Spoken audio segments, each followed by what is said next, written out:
Hola, hoy en Retrologando vamos a recordar la figura y la obra de un personaje muy influyente en el teatro desde el final de los años 50 del siglo pasado hasta su fallecimiento, me refiero, y de autor de un éxito espectacular y una obra, ya digo, muy notable. Me refiero a Enrique Llobet.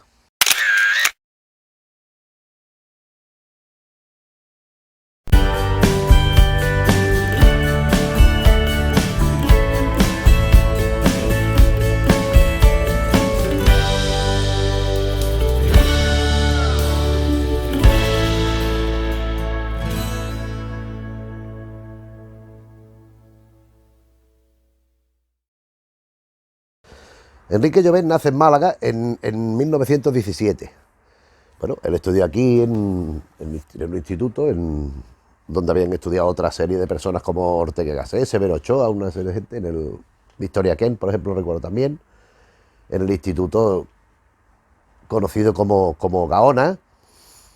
Bueno, él pues estudió diplomacia y efectivamente estuvo como diplomático en el Cuerpo Diplomático de España en Oriente Medio. Concretamente, desde Teherán empezó a iniciar lo que es su labor como periodista, porque él empezó a hacer unas crónicas de Oriente Medio para Blanco y Negro, para la revista Blanco y Negro, la revista de fin de semana dominical del diario ABC. Estas crónicas fueron muy bien recibidas, tanto así que fueron traducidas y publicadas en inglés en Estados Unidos, por ejemplo, en francés. Fueron muy bien recogidas y él lo reunió en un libro titulado precisamente Oriente Medio. Cuando ya vuelve a España, inmediatamente se interesa por su labor, por la cuestión del teatro. Él le interesa el teatro en todas sus dimensiones, también otras ramas del arte, como veremos, pero vamos, en teatro es donde él fundamentalmente, teatro y cine, en cine hizo cosas muy interesantes también. Entonces, él, digamos, empieza como crítico, él empieza en ABC, empieza como crítico, pero no era el primer crítico, era el segundo crítico. El primer crítico entonces era Eduardo Aroteglen. Se iban alternando hasta que ya llega a ser el primer crítico de ABC. Aroteglen va a otro sitio y después pasa al país. El que rivalizaba con Enrique Llobet, porque Enrique Llobet, las críticas de Enrique Llobet eran muy influyentes porque eran unas críticas muy sensatas. Así como otra gente, como el propio Aroteglen, como Marquería, el que ahora hablaré, o Monleón, se notaba mucho la ideología que había detrás del periódico. En el caso de Enrique Llobet no. Enrique Llobet se guiaba mucho por lo que era el espectáculo en sí. Eran unas críticas muy bien escritas, eran unas críticas que trabajaban mucho el texto, era un hombre que conocía muchísimo, Enrique Llobet, y de los textos me refiero, y sabía muy bien dónde poner los acentos y dónde cargar las tintas cuando interesaba. Eran unas críticas, ya digo, muy respetadas, que en la época pues fue muy conocido su rivalidad, entre comillas, periodística con Alfredo Marquería. Uno en Diario Pueblo, el otro en ABC, toda la gente iba viendo a ver las críticas en estos libros que ahora sacaremos algunos que hicimos otro vídeo del año de teatro de Aguilar, de la temporada teatral, que vienen críticas junto a los textos. Es muy divertido ver las que ponen de los dos y confrontarlas, porque normalmente lo que a uno le gustaba más, al otro le gustaba menos, o también, hombre, no, partiendo de que eran dos personas que conocían mucho y que tenían bastante sentido común, y entonces a partir de ahí había la discrepancia y tal igual, pero las había. Entonces había esa rivalidad bastante sana y bastante importante en lo que es la cuestión teatral en España, de la crítica de esa época. Ya digo, él hizo yo que sé qué cantidad de críticas. Después veremos un libro donde él recopiló una selección muy breve, porque fueron cientos de críticas las que escribió, de artículos sobre teatro. En la tercera de ABC publicó yo que sé qué cantidad también de artículos, en ocasiones respondidos por otras plumas también importantes. Pero él, en lo que al teatro se refiere, él se inicia en 1945, firma junto con Antonio Lara Gavilán, una revista que hizo Celia Gámez, celebérrima. Entonces vedette, era la madre de la revista aquí, era la señora más importante que había, que se llamaba Hoy como ayer. Hoy como ayer, que fue un éxito y que la canción fue conocidísima. Al año siguiente también, con Tono, 1946, escribió una obra que no está publicada, yo no la conozco, Don Pío descubre la primavera. Bueno, parece ser que era una comedia tal. Y en 1960 él decide en solitario hacer una obra que se estrena pues una compañía bastante interesante y que consiste en una celebración de la Navidad. Se llama Tururururú. Bueno, esto hay fragmentos por ahí, pero tampoco es una obra que se pueda disponer de ella, que se pueda conocer. Eso fue en 1960, él seguía sobre todo haciendo versiones, él hizo muchísimas versiones. Él es un autor que yo cuando he hablado de él en alguna ocasión siempre he dicho, y creo que con razón, que los hechos me asisten en este sentido, que era un autor muy poco autor, porque es que realmente obras exclusivamente originales escribió esa del Turururú y otra relativamente suya, que es Sócrates. Pero había mucha cosa ajena. Sin embargo, cuando hacía versiones de autores ajenos, ponía mucho de él, había mucho de Enrique Llobet en las versiones.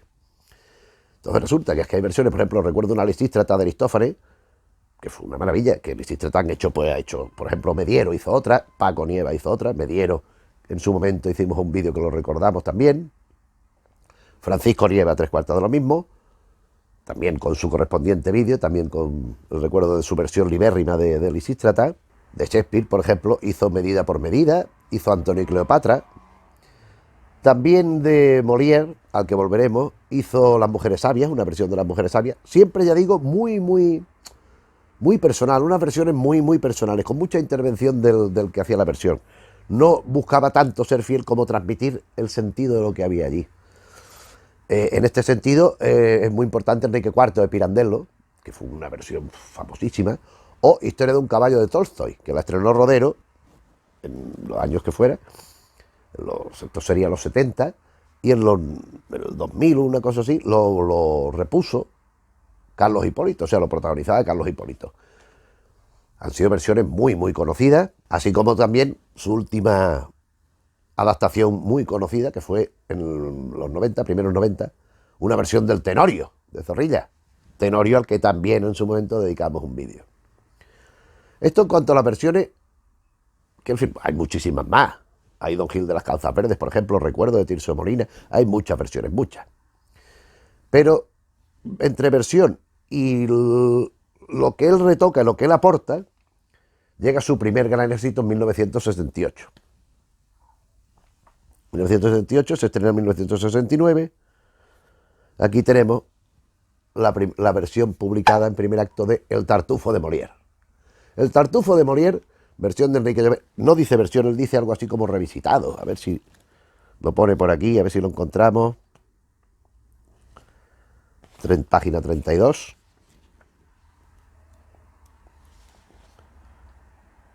Trasladado, pone trasladado. El Tartufo de Molière trasladado por Enrique Llobet. Esto es el binomio Llobet-Adolfo Marsillac. Adolfo Marsillac, que también le dedicamos en su momento su vídeo. Hoy que repetí estoy hoy con eso. Pero es que es verdad. Este Tartufo fue muy importante en el sentido de que, en primer lugar, se trasladó la situación del siglo XVII en Francia a la España del momento, de finales de los 60.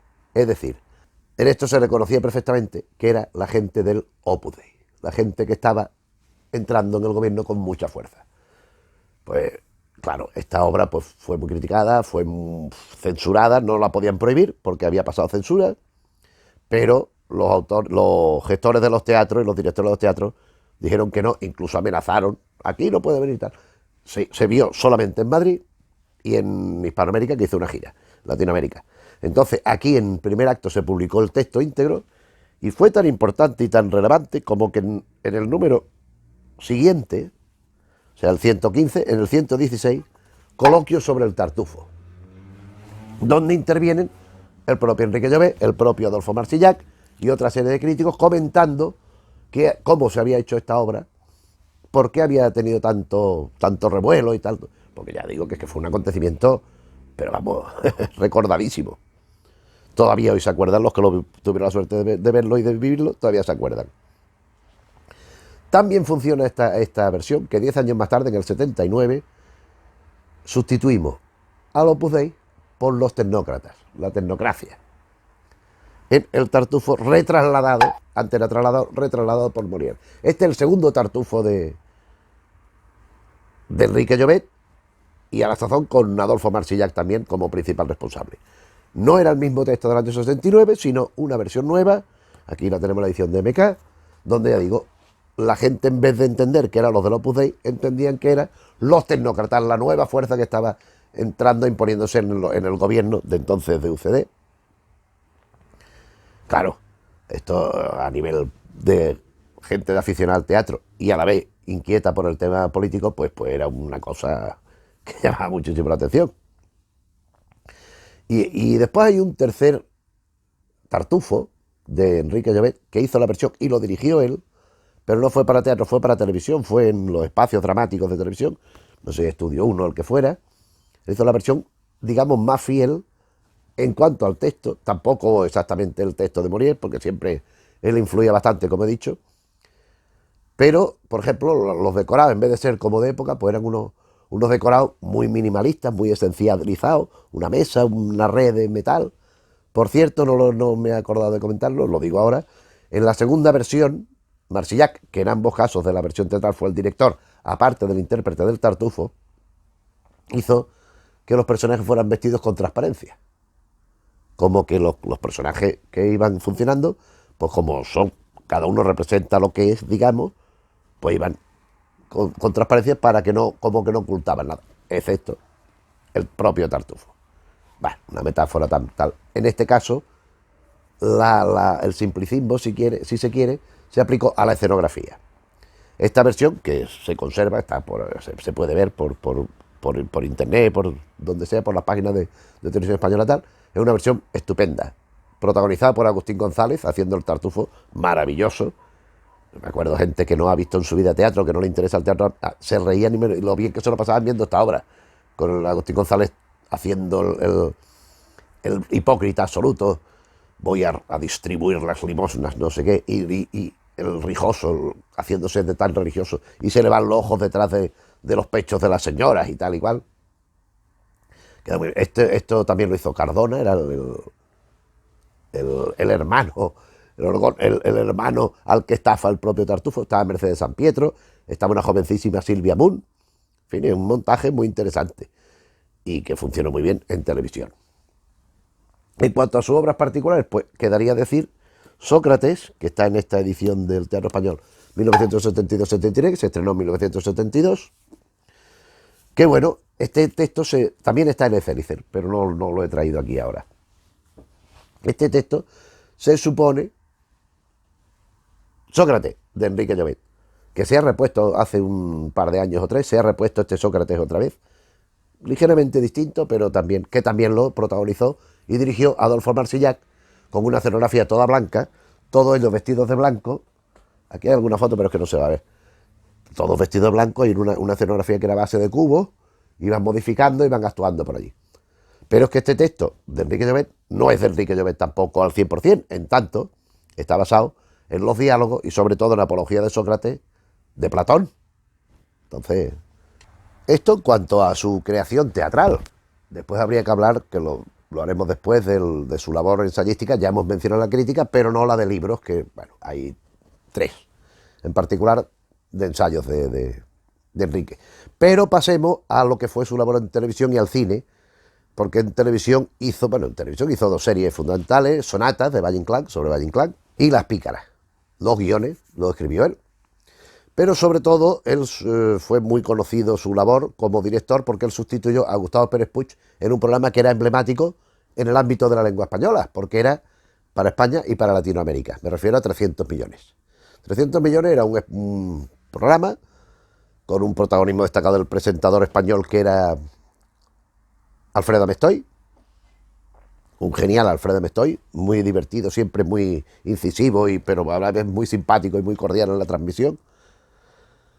Era un programa de distracción, donde había pues entrevistas, donde había números musicales, donde había elementos de humor, y era en todo el ámbito del habla hispana. Por eso eran los 300 millones, que eran los hablantes que suponía que había entonces en la unión de todos esos países, y se emitía en todos ellos. Y esto lo inició Pérez Puig pero después lo sustituyó el propio Enrique Llobet en la dirección del espacio. Esto en cuanto a televisión. En cine hay que hablar en principio de un guión que él escribió, Los héroes de Valer, que se transformó en una película pues que ha sido un icono del cine español de ciertos años, Los últimos de Filipinas. Esa historia la ideó Enrique Llobet, le cambiaron el título tal, y hubo una canción, Yo te diré, que bueno, que fue una cosa que triunfó, que la gente la cantaba y la iba tarareando por la calle. La letra fue de él, porque fue un éxito, fue una canción que la señora que la canta que fue un éxito absoluto, o sea, siguiendo un poco la estela, para entendernos, del Marlene Dietrich en su Berlín, tal. Pues aquí, Yo te diré, que no era aquí, que es una habanera, que se canta en una especie de taberna allí en Filipinas, y bueno, que tuvo muchísimo éxito. Los últimos de Filipinas, ya con este título, lo publicó como novela, años después, porque la película es de 1945 y la novela es del 54. Pero bueno, hizo otra, Cervantes, hizo una película sobre Simón Bolívar, siempre hablo de los guiones, ¿eh? Entonces él también colaboró con Samuel Bronston, él hizo los diálogos españoles de Rey de Reyes, y sobre todo su colaboración esencial en el Cid, que se rodó aquí en España, como he sabido, que la famosa secuencia protagonizada por Charlton Heston haciendo de Rodrigo Díaz de Vivar, que es una secuencia de una batalla, cuando están allí, pasa un avioncito por el cielo. Eso es una cosa siempre muy recordada, muy cacareada, que realmente es una estupidez, no iban a cortar, porque entonces no había los medios de ahora, que ahora te ponen 50.000 extras hechos con ordenador, entonces tienen que estar los actores de carne y hueso allí, batiéndose el cobre, entonces costaba mucho coordinarlo, moverlo y poner las cámaras y que funcionara bien, y de pronto pues por allí, que además yo no sé ni si no se dieron cuenta o qué pasó, pues en el cielo pasó un avioncito, en un momento determinado, primero no iban a, oye, parad todo allí todos peleando a cambiarse otra vez, ni tampoco iban a detener el avión para que se hubiera caído lógicamente, entonces el avioncito sale por allí. La cuestión es que él tuvo mucha intervención en esa película, él aportó pues elementos que después están integrados en ella, con Charlton Heston parece ser que hizo bastante amistad. Bueno, cuando este estudio pues se marchó de España, pues lógicamente él pues dejó de trabajar en él, claro. En los 80, finales de los 80, 87, hace con el director, con José Luis García Sánchez, hace la versión de Divinas Palabras sobre Valle Inclán. Y 30 años después del Cid, que fue del año 1961, en el 91 hace Lo sabe el ministro, en catalán, Ho sap el ministre, de José María Forn, donde aquí encontramos a José Sazatonil Saza, maravilloso, a Rosa María Sardá, a Juan Luis Galiardo, a Juanjo Puig Corbé. Aquí hay un reparto con gente muy conocida dentro del ámbito del español normal y del catalán en particular, porque por ejemplo está esta chica, ¿cómo se llama? No lo pone, Munsa Alcañiz, está Ana Obregón también, está Yol Beltrán, que es una actriz catalana muy conocida, muy divertida. Esto es una película un poco, pues, como diríamos, de circunstancias, ¿no? Es una película graciosa, divertida, hay momentos muy graciosos, porque, por ejemplo, cuando Juanjo Puig Corbé está en un hotel y va por la noche, está con Ana Obregón, que se quiere acostar con ella, pero ella no quiere, entonces le va dando largas, pidiéndole cosas raras. Y entonces el hombre va abajo cada vez y se encuentra el camarero, nada más que hay el camarero ahí en el bar y le... Perdone, ¿tiene usted una vela? Sí, señor. Y le da una vela. No, es que me tienes que atar. Baja otra vez. ¿Tiene una cuerda? Hombre, mira. Sí, señor, una cuerda. Tome usted. Le va pidiendo cosas peregrinas y el otro se las va dando. Entonces, por la mañana del otro día, a la mañana siguiente, está ese mismo camarero allí, que es un actor que yo no sé quién es. Hacía el policía en la serie de Máquina Baja, también el Romerales. Un actor catalán con poco calvete, muy gracioso. Y entonces está la Sardá en el bar y llega Juanjo Puig Corbé y le dice, camarero, 2 cafés. Y el camarero se lo queda mirando y dice, ¿solo? O sea, por si le voy a pedir más cosas raras. Y empieza a servirle el café haciendo mucha parafernalia, mucha reverencia. Tiene su gracia en algunos momentos de la película. Pero vamos, fue su última colaboración con el cine. Ya para ir concluyendo, pues repasar dentro de su larguísima trayectoria teórica, pues los libros que él fue publicando. Aquí tenemos La formación del actor, del año 1964, porque él fue profesor de la Escuela de Arte Dramático de Madrid, de la RESAD. Esto es un libro que se centra en el trabajo de Villiers. Villiers es un individuo que hizo en Francia un libro, se tradujo al español inmediatamente, y a Enrique Llobet le impresionó mucho. Entonces, sobre el trabajo de Villiers, él construyó este opúsculo pequeñito de la formación del actor, destinado también a esos alumnos de la escuela de la Resac que él dirigía. Más interesante es Lo que sabemos del teatro, es un libro de divulgación. Esto debe ser de Guillermo el Toro, esto debe ser del año 70 y poco, muy poco, a ver. No, del 67, año 1967, donde él hace pues un apretadísimo resumen, aunque la letra y los párrafos, la letra es pequeña y los párrafos están bien pegaditos, no va dejando huecos, mira, otra página igual, sobre un compendio de lo que es el teatro en plan divulgación, claro, o sea, para hacerlo asequible desde una perspectiva que es tres aspectos fundamentales: el hecho social, el hecho cultural y el hecho literario. Y basándose en estos tres pilares va desarrollando todo lo que es su teoría del teatro. Por último, en cuanto al ensayo, tenemos esto que dije antes, La magia del teatro. Esto es ese libro al que aludí, donde ha seleccionado pues unas pocas, muy pocas, de las críticas que él escribió y de las terceras de ABC, sobre todo de las críticas. Pues hay como 2, 4, 6, hay como una veintena, 20, 25, una cosa así.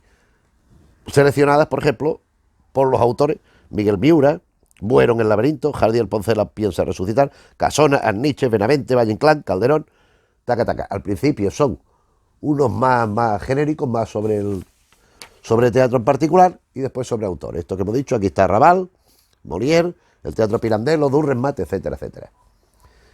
Es una pena que no haya más libros de lo que él escribió crítico, porque ya digo que era un personaje muy importante. Por último, referir su obra literaria no vinculada con el teatro. En el año, vamos a ver si lo encontramos, porque estos libros muchas veces traen el año donde yo me sé. 1958, publica Operación C1, con ilustraciones de Mingote. Esto es una novela muy graciosa, esto es una novela de humor, colección La Tortuga. Aquí, como se ve en la portada, es un individuo rodeado de conejos. Esto pretende ser una historia donde quieren traerse unos conejos de Australia en un barco, que son unos conejos que crían mucho, que enseguida procrean y tal, y al barco le empiezan a suceder problemas. Y los conejos tenían todo de hembra y nada más que había un macho, y lo tienen separado. Pero por un error de uno de los marineros se mezclan. Empiezan el macho a cardarse a las conejas. Empiezan las conejas a tener gazapos, claro. Entonces llegan allí, han cogido una enfermedad, no le dejan entrar en el barco, no le dejan entrar en la ciudad. Y mientras en el barco van los conejos habiendo cada vez más conejos. Cuando ya van a entrar, no, pero oiga, aquí pone que tienen que entrar, vamos a suponer, 120 conejos, y aquí hay 3.000, porque además en el libro va explicando la progresión en que iba habiendo más conejos. Vuelta para el sitio de origen. Tampoco lo dejan entrar, pero oiga, ustedes aquí se han llevado de aquí unos pocos, ahora me traen esta barbaridad, y va viendo, vengan conejos, vengan conejos. Era una cosa que era muy divertida. En 1954 hizo, que no la tengo aquí, la versión no la tengo aquí ni en ningún sitio porque no la tengo, pero sé que existe la versión narrativa de Los últimos de Filipinas. Y en 1967 tenemos este volumen, que esto llevaba una sobrecubierta, pero pues yo, la edición que he comprado es esta, la que tengo, España Viva. España Viva fue en 1967 Premio Nacional de Literatura Dramática. Esto es un libro donde él va recorriendo todas las provincias españolas, va haciendo un recorrido explicando de cada cual y donde va poniendo apodos a las ciudades. La Tacita de Plata, Cádiz; Valencia, la ciudad de la naranja, no sé qué. Va diciendo sitios y le va poniendo apodos que han trascendido y que se han hecho pues conocidos por todo el mundo. Y han sido ya pues como si fuera pues de estas cosas populares que sin firma pues son dadas por sobreentendidas. Pues esta especie de apodos de las ciudades lo hizo él en esta España Viva, que le significó, ya digo, el Premio Nacional de Literatura Dramática, no, de literatura. Es que he dicho literatura dramática, me he equivocado. Es Premio Nacional de Literatura. O sea, no es un libro de teatro, es un libro de viaje, un libro de recorrido, muy bien escrito, muy divertido a momentos, y donde vamos viendo la España de la época. Naturalmente, esto se lee hoy, no tiene una vigencia para nada en absoluto. O sea, porque allí estamos hablando de una España, sobre todo, mucho más rural, sobre todo, mucho menos cosmopolita, con las excepciones de Madrid, de Barcelona, quizá de Valencia. Una ciudad más oriental, la orientación del libro es más pues a lo monumental, a lo característico, y está muy bien en ese sentido. Bueno, y aquí nos quedamos. Espero que te haya interesado. Si te gusta, le das al like. Si te suscribes, mejor. Se lo dices a la gente que suscriba. Ahora hay también una promoción para los suscriptores para ver si es que sorteamos una colección de Mortadelo y Filemón bastante interesante. Pues a ver si eso anima para que haya más suscriptores y así estemos todos más a gusto. Un saludo.